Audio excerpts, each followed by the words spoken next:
നിർമ്മിത ബുദ്ധിയുടെ കാലത്തും മനുഷ്യൻ തോറ്റുകൊണ്ടിരിക്കുന്നു. നിസ്സഹായതയുടെ അധ്യായങ്ങൾ മനുഷ്യൻ മറിച്ചുകൊണ്ടേയിരിക്കുന്നു. കുറച്ചു ദിവസങ്ങളിൽ കേരളക്കരയിലും കർണാടകയിലും ശിരൂർ മണ്ണിടിച്ചിൽ സംഭവം മുഴുനീള ചർച്ചയായിരുന്നു. ഇന്നതിൻ്റെ ധ്വനികളില്ല. ഇപ്പോൾ കേരളം മഴക്കെടുതിയുടെ ചർച്ചകളിൽ.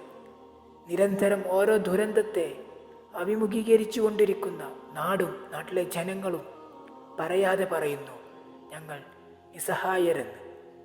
കണ്ണീരണിയിപ്പിക്കുന്ന കാഴ്ചകളിൽ, കേൾവികളിൽ മനുഷ്യനെന്ന ബലഹീനതയെ വരച്ചു കാട്ടുന്നു.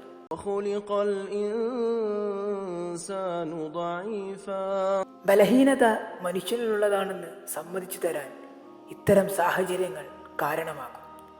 സമൂഹ മാധ്യമങ്ങളിലൂടെ കണ്ടുകൊണ്ടിരിക്കുന്ന ചിത്രങ്ങൾ, വീഡിയോകൾ, സംസാരങ്ങൾ, നൊമ്പരങ്ങൾ, ഇതിൽ നിന്നെല്ലാം വ്യക്തം മനുഷ്യൻ്റെ നിസ്സഹായത. മനുഷ്യൻ എത്ര നിസ്സാരനാണെന്ന് വീണ്ടും വീണ്ടും തെളിയിച്ചു കൊണ്ടിരിക്കുകയാണ്. ഈ ഒരു ദുരന്തത്തെ അതിജയിക്കാനുള്ള എല്ലാ വഴികളെയും മനുഷ്യൻ തേടിക്കൊണ്ടിരിക്കുകയാണ്. ധൈര്യം കൊണ്ടും ക്ഷമ കൊണ്ടും നേരിടേണ്ടുന്ന സാഹചര്യമാണ് മുന്നിൽ.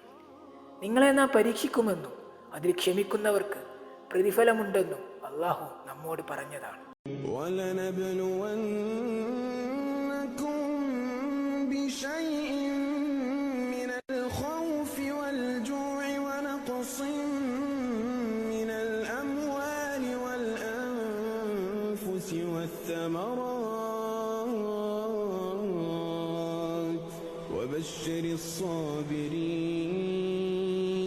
ഓരോ ദുരന്തങ്ങളും ഓരോ ഓർമ്മപ്പെടുത്തലുകളാണ്.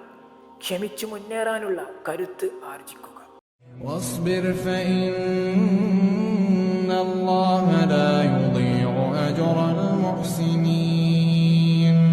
അള്ളാഹുവിൻ്റെ വാഗ്ദാനം നമ്മിൽ എത്തിച്ചേരുമെന്നതിൽ സംശയമില്ല. അതിനായി അഹങ്കാരവും അഹംഭാവവും വെടിഞ്ഞ് ഒരുമിച്ച് കൈകോർക്കുക, അവരെ ചേർത്ത് പിടിക്കുക, സേവനാനിരതരാവുക. അതിനേക്കാൾ ഉപരി നാഥനിലേക്ക് പ്രാർത്ഥനകൾ ഉയരട്ടെ.